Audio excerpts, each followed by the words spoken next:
న్యూఢిల్లీలో ముగిసిన బీజేపీ జాతీయ మండలి సమావేశాలు. పార్టీ శ్రేణులంతా ఉత్సాహంతో పనిచేయాలని ప్రధాని పిలుపు. మూడోసారి గెలుపుపై ఎలాంటి అనుమానం అక్కర్లేదన్న మోదీ. కాంగ్రెస్ పార్టీ అస్థిరత్వానికి పుట్టినిల్లన్న ప్రధానమంత్రి. దేశంలో అనేక అనర్థాలకు కాంగ్రెస్ పార్టీయే కారణమని ఆరోపణ. వచ్చే లోక్సభ ఎన్నికలను మహాభారత యుద్ధంతో పోల్చిన కేంద్ర హోంమంత్రి అమిత్ షా. ఓవైపు మోదీ, మరోవైపు కుటుంబ పార్టీలున్నాయని విమర్శ. ఐటీడీఏ నిర్వీర్యంతో గిరిజనులు ఎంతగానో నష్టపోయారన్న మంత్రులు. విద్య, వైద్యం, ఉపాధికి బాటలు వేసేలా ఐటీడీఏ ప్రణాళికలు రూపొందిస్తామని హామీ. మేడారం భక్తుల కోసం బైక్ అంబులెన్స్ సేవలు ప్రారంభించిన మంత్రి సీతక్క. అప్రమత్తంగా ఉండాలని వైద్య సిబ్బందికి సూచన. రేపటి నుంచి బీజేపీ విజయ సంకల్ప యాత్రలు. 5 క్లస్టర్లలో ఒకేసారి బస్సు యాత్రలు ప్రారంభం. డ్వాక్రా మహిళలకు రుణాలు తిరిగి ప్రారంభిస్తామన్న ఉప ముఖ్యమంత్రి మల్లు భట్టి విక్రమార్క. త్వరలోనే ప్రక్రియ ప్రారంభిస్తామని వెల్లడి.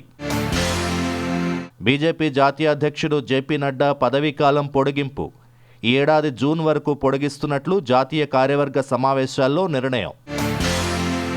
తెలంగాణ అభివృద్ధికి మెగా మాస్టర్ ప్లాన్ తీసుకొస్తున్నామన్న సీఎం రేవంత్ రెడ్డి. విజన్ 2050 దిశగా అడుగులు వేస్తున్నామని వెల్లడి. ఆర్టీసీ బస్టాండ్లలో షాపులు, పార్కింగ్ల కోసం టెండర్లు.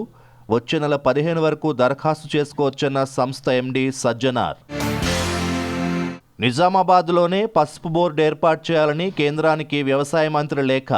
పసుపు రైతుల ఆకాంక్ష త్వరలో నెరవేర్చాలని వ్యాఖ్య. అవగాహన లేకుండా అనుమతులిస్తే రాష్ట్రానికే నష్టమన్న సీఎం. పరిపాలన విషయంలో మరికొంత సమయం కావాలన్న రేవంత్ రెడ్డి. ప్రధానమంత్రి సూర్యఘర్ పోర్టల్ ఏర్పాటు. సౌర విద్యుత్కు నేరుగా దరఖాస్తు చేసుకోవచ్చన్న కేంద్రం. 3వ టెస్టులో ఇంగ్లాండ్పై భారత్ రికార్డు విజయం. ఆల్రౌండర్ రవీంద్ర జడేజాకు player of the match award. ఆసియా టీం బ్యాడ్మింటన్ ఛాంపియన్షిప్లో భారత మహిళల జట్టుకు స్వర్ణం. ఫైనల్లో 3-2 తేడాతో థాయిలాండ్పై ఘన విజయం.